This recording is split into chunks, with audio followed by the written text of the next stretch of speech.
오늘은 예수님께서 온 인류의 죄를 짊어지시는 십자가 지시기 위해서 예루살렘 성에 입성하신 종려 주일입니다. 주일 아침에 입성하셨고요, 금요일 날 십자가를 지셨고 다시 3일 만에 주일 아침에 부활하셨죠. 그 당시 많은 유대인들은 예수님이 예루살렘 성에 왜 입성하시는지를 알지 못한 채 그저 단지 자기들의 필요, 예수님께서 능력 많이 행하시고 병자들을 다 불쌍히 여기며 고치시고 오병이어로 수많은 사람들을 먹이시고 죽은 지 나흘이나 되어 냄새나는 나사로를 살려내신 그 예수님으로 말미암아 잔뜩 기대를 가지고 예수님을 맞이합니다. 그 당시에 많은 유대인들 예수님을 맞이하기 위해서 풍요와 부를 상징하는 종려나무 가지를 흔들면서, 그리고 마음속으로는 예수님이 이제 오셔서 그 많은 능력을 가지고 우리 민족을 로마의 압제로부터 해방시켜 주시라 하는 마음의 소원을 가지며 호산나를 외치며 예수님을 맞이했습니다. 저들은 그렇게 예수님의 크신 능력으로 자기들의 원하는, 자기들이 필요한 것들을 해결해 주기를 원하셨지만, 예수님은 왜 예루살렘에 지금 들어오고 계신다고요? 자기 자신의 생명까지 다 내어주시면서 저들을 죽음으로 몰아가고 멸망으로 몰아가는 저들의 죄 문제 해결하시려고 지금 예루살렘 성으로 입성하시는 것입니다. 여러분, 이 땅에 사는 모든 인생에게 있어서 반드시 해결받아야 될 문제, 가장 절박하고 가장 중대한 문제, 그것은 두말할 것 없이 죄 문제입니다. 이 세상에서 아무리 잘 살았어도, 아무리 부유하게 훌륭하게 잘 살았어도 그도 인생인지라 죄인이고요, 그 죄를 하나님 앞에서 해결받지 못하면 그 역시 영원한 지옥 형벌에 던져지는 인생, 불행한 인생이 되고 말 것입니다. 여러분, 어떤 인생이든 두말할 것 없이 모든 인생이, 이 땅에 있는 모든 인생이 죄악의 본성을 가지고 태어나요. 그래서 자기도 알지 못한 채 죄를 지으며 살아요. 그게 인생이에요. 죄 지을 수밖에 없는 연약한 인생이 우리의 인생이라고. 따라서 우리 인생들이 하나님 앞에서 죄 용서를 받지 못하면 소망이 없어요. 죄 문제를 해결받는 죄 용서의 은혜를 받아야 소망 있는 인생이 되는 거예요. 예수 믿는 우리들도 마찬가지죠. 일상에서 또 죄를 짓고 또 죄를 짓는데 그 죄를 하나님 앞에서 회개하고, 그래서 죄 용서를 하나님 앞에서 받아 살아야, 그 죄 용서를 통해서 날 사랑하시는 하나님의 사랑을 감각하며 살아갈 그때 우리는 생명력 있는 삶을 살아갈 수 있는 것입니다. 이 사실을 잘 보여주는 인생이 바로 다윗이라는 인생이죠. 다윗은 우리가 잘 아는 것대로 어릴 적부터 그는 하나님을 경외하고 하나님을 사랑하던 인생입니다. 그의 어려운 시절에도 마찬가지였지만 왕된 시절에도 그는 하나님의 말씀을 붙잡고 하나님의 뜻대로 나라를 다스리며 가장 강성한 민족의 왕으로서 사명을 잘 감당했던 인물입니다. 하나님은 다윗을 향하여 내 마음에 합한 자라 그렇게 인정할 정도로 칭찬받는, 하나님께 칭찬받는 인물이었다고요. 그런데 그도 인생인지라 죄를 짓습니다. 간음죄도 지었고요, 살인죄도 지었습니다. 어느 날 우연히 우리아의 아내 밧세바가 목욕하는 것을 보고는 음욕을 품게 되었습니다. 그것을 잊어버리지 않고 품고 있다가 그만 정욕이 발동되어 밧세바를 불러, 그의 장수 우리아는 전쟁에서 지금 전쟁 치르고 있는데 그의 아내 밧세바를 불러 간음하여 죄를 범합니다.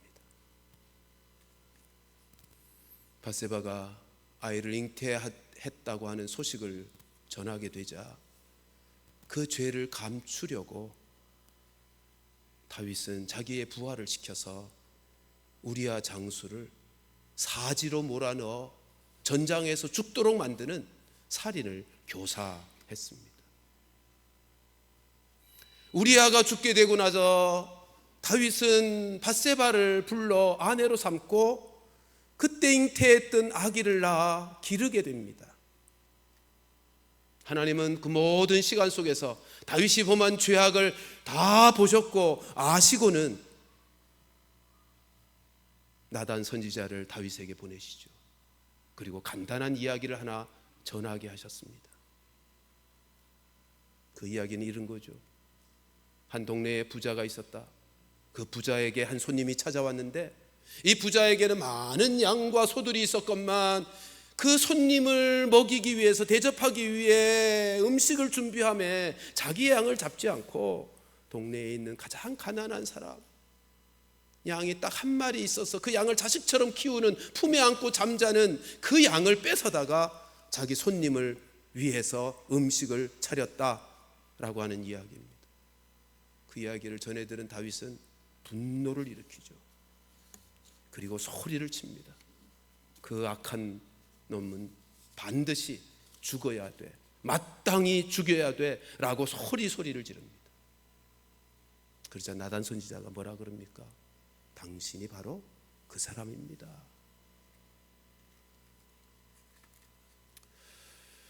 여러분, 다윗은 이 나단 선지자의 이야기를 듣고 자신이 지은 죄를 깨닫고 자기가 얼마나 무서운 죄를 지었는지를 비로소 깨닫고 하나님 앞에 솔직하게 숨기지 아니하고 자신의 죄를 다 토로하며 고백합니다.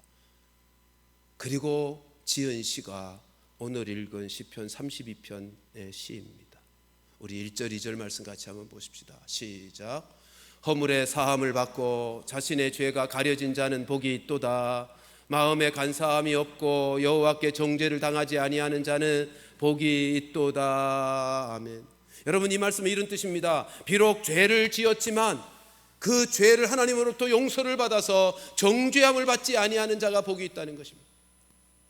하나님으로부터 그 죄 문제 해결받아서 더 이상은 죄인이라 여겨지지 않는, 정죄함을 받지 않는 그 인생이 복이 있다 하는 고백입니다. 예, 다윗이 조금 전에 말씀드린 것처럼 무서운 죄를 졌지요. 간음죄를 졌습니다. 살인죄를 범했습니다. 그런데 자기가 죄인인 것을 깨닫자마자 하나님 앞에서 그 죄를 숨기지 않고 다 고백합니다. 그래서 정죄함을 받지 아니하는 사죄의 은혜를 받게 되어지는 것, 이걸 지금 하나님의 속죄의 은혜를 지금 다윗이 고백하고 있는 것입니다. 그런데 1절 2절 말씀에서 우리가 기억해야 할 거 있습니다. 다윗은요, 지금 허물이 없는 자가 복이 있다고 말하지 않습니다. 죄가 없는, 죄를 범하지 않은 자가 복이 있다고 말하지 않습니다. 뭐라고 말하죠? 허물의 사함을 받고 죄가 가려진 자가 복이 있다는 것입니다. 왜요? 죄 안 짓는 인생은 아무도 없기 때문이죠. 아까도 말씀드렸지만 죄악의 본성을 가지고 태어나는 인생들인지라 죄 안 짓고 살아가는 인생은 이 땅에 아무도 없어요. 그래서 죄 없이, 허물 없이 복 있는 인생일 수 있는 자는 아무도 없는 거예요. 죄를 짓지만, 허물이 있지만 그 허물이 사함을 받고 죄가 가려짐을 당하는 그 인생이 복이 있다고 하나님의 사죄의 은혜를 지금 노래하고 있는 것입니다. 여기 가려진 자, 이 가려졌다라고 하는 단어는 굉장히 중요하고 의미 있는 단어입니다. 이건 지성소에 있는 법궤와 관련된 단어입니다. 여러분, 법궤에는 뭐가 있었죠? 말 그대로 하나님의 법이 있었죠. 율법이 그 법궤 안에 있었어요. 그 율법으로 말미암는 결과가 뭐죠? 모든 인생은 죄인임을 확인시켜 주는 것이 하나님의 율법이에요. 죄가 죄인 줄로 알게 하는 것이 율법이요. 그러니까 모든 인생은 율법 앞에 다 죄인으로 드러나게 되어 있어요. 그런데요, 법궤에는 뚜껑이 있었습니다. 뚜껑을 특별하게 이름을 따로 붙여놨어요. 시은좌, 은혜가 시행되는 자리. 이것이 신약시대에 오면 화목제물이라는 단어로 표현되고 있습니다. 누구를 의미할까요? 예수 그리스도. 예수님이 십자가에서 피 흘려 대속의 은혜를 베푸심으로 율법 아래 죄인으로 드러나는 모든 죄인들을 덮어주시는, 가리워주시는 은혜가 예수 그리스도를 통해서 임하게 되더라는 것입니다. 지금 다윗은 이 은혜를 누리고 있는 것입니다. 장차 예수 그리스도께서 오셔서 십자가에서 피 흘려 대속의 은혜를 베푸시는 그 대속의 은혜를 믿고 그 믿음 안에서 자기의 죄를 고백함으로, 숨기지 않고 다 고백함으로 죄의 용서를 받는 복 있는 인생이 되었다고 지금 노래하고 있는 거죠.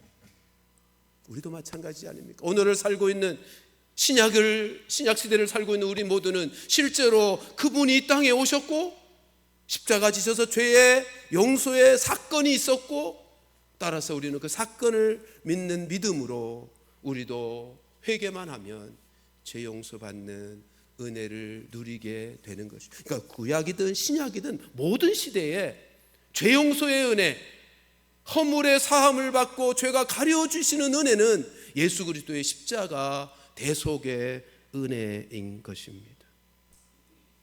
여러분,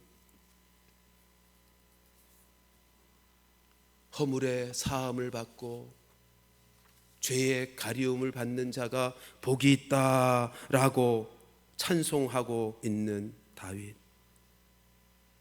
이 복음의 진리는, 이 대속의 진리는 로마서에서 아주 잘 가르치고 있죠. 로마서 3장 23절 24절 같이 한 목소리로 읽어보십시다. 시작. 모든 사람이 죄를 범하였으며 하나님의 영광에 이르지 못하더니 그리스도 예수 안에 있는 속량으로 말미암아 하나님의 은혜로 값없이 의롭다 하심을 얻은 자 되었느니라. 아멘.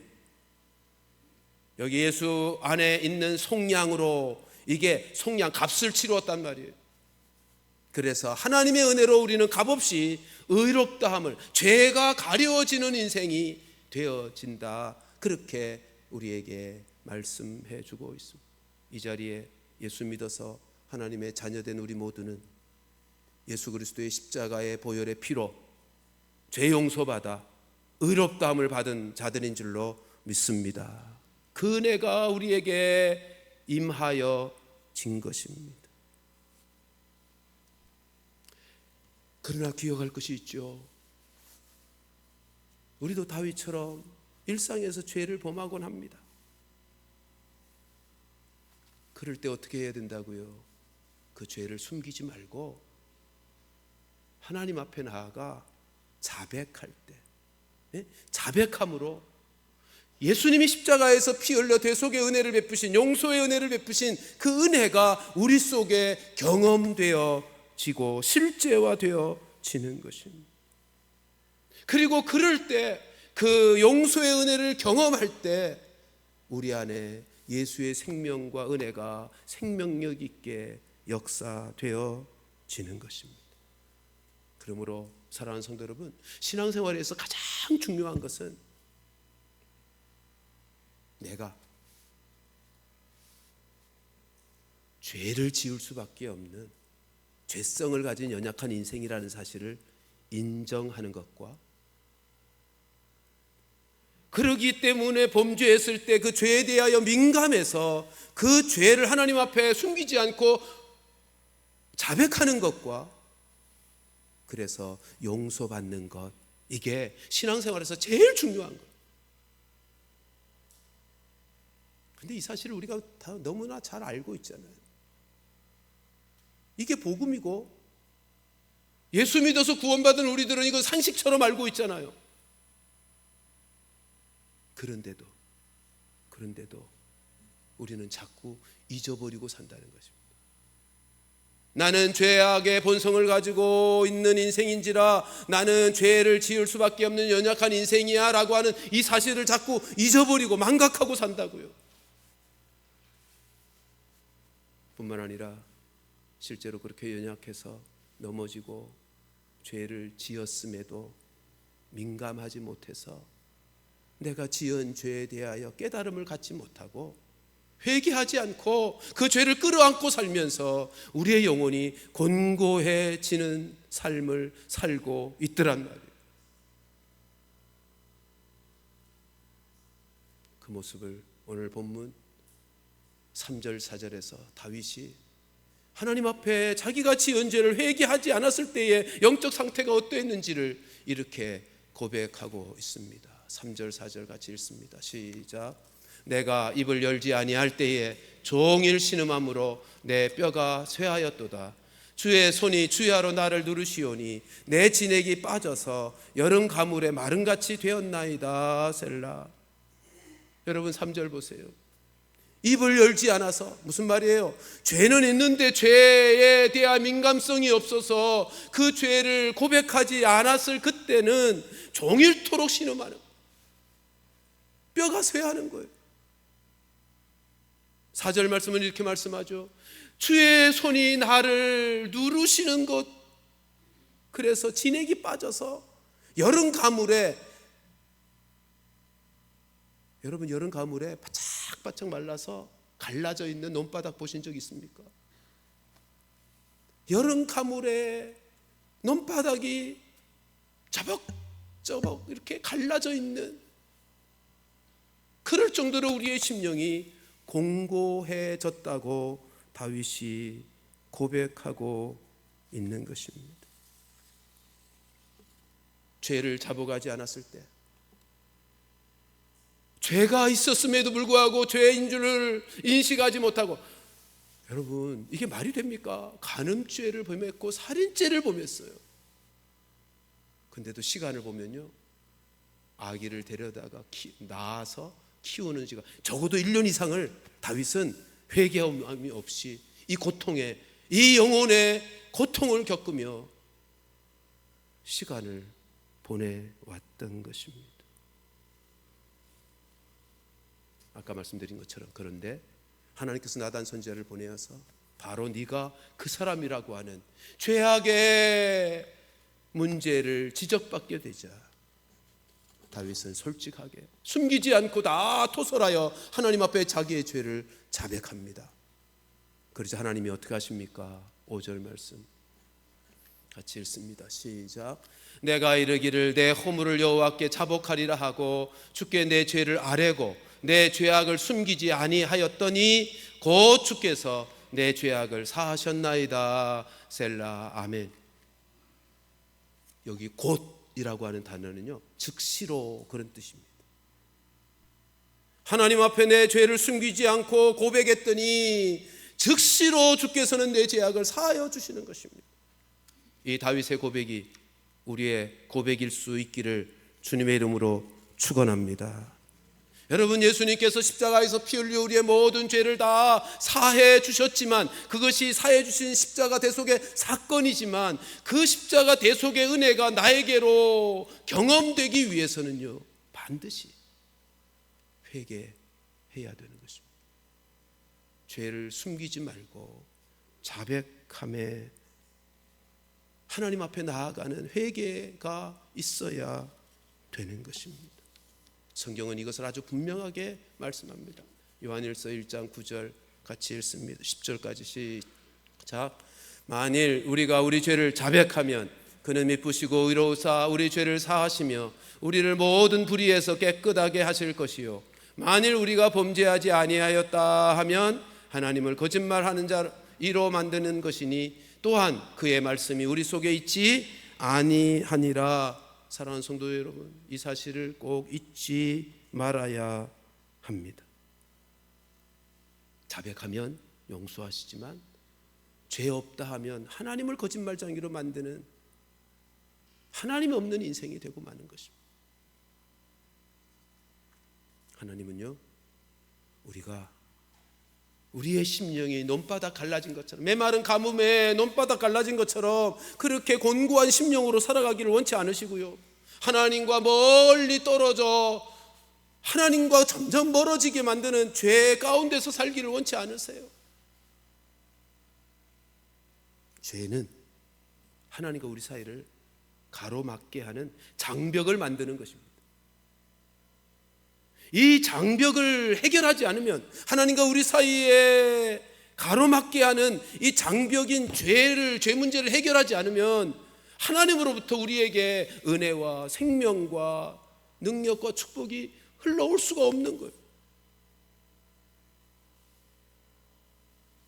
그러므로 만일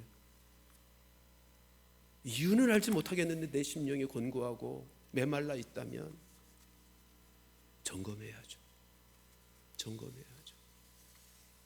내가 형제들에게 잘못한 것은 무엇이 있는가? 내가 실수한 것은 무엇이 있지? 살펴야죠.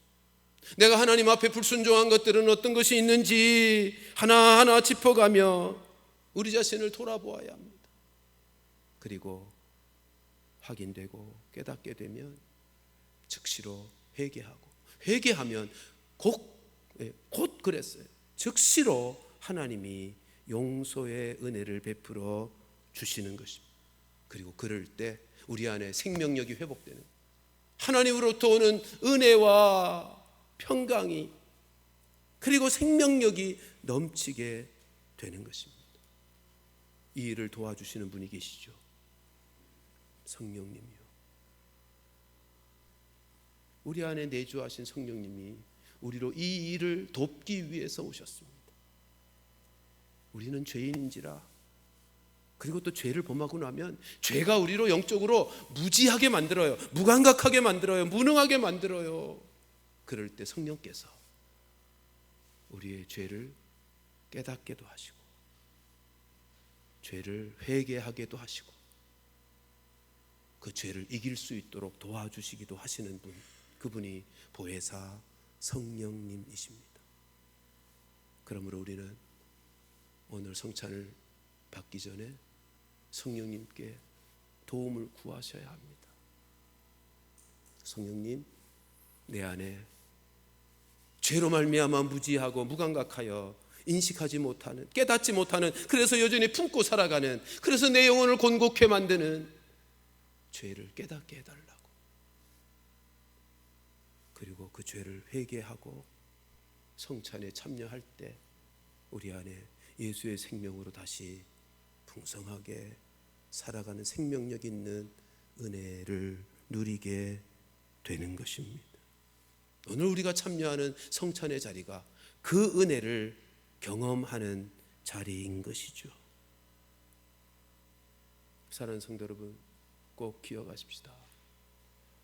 신앙생활에서 제일 중요한 것이 내가 얼마나 연약한, 죄를 지을 수밖에 없는 연약한 인생인지를 늘 인정하고, 그리고 그 죄를 지었을 때 민감하게 죄를 깨닫고 고백하여 죄 용서받으며 살아가는 것, 그게 신앙생활의 가장 중요한 것입니다.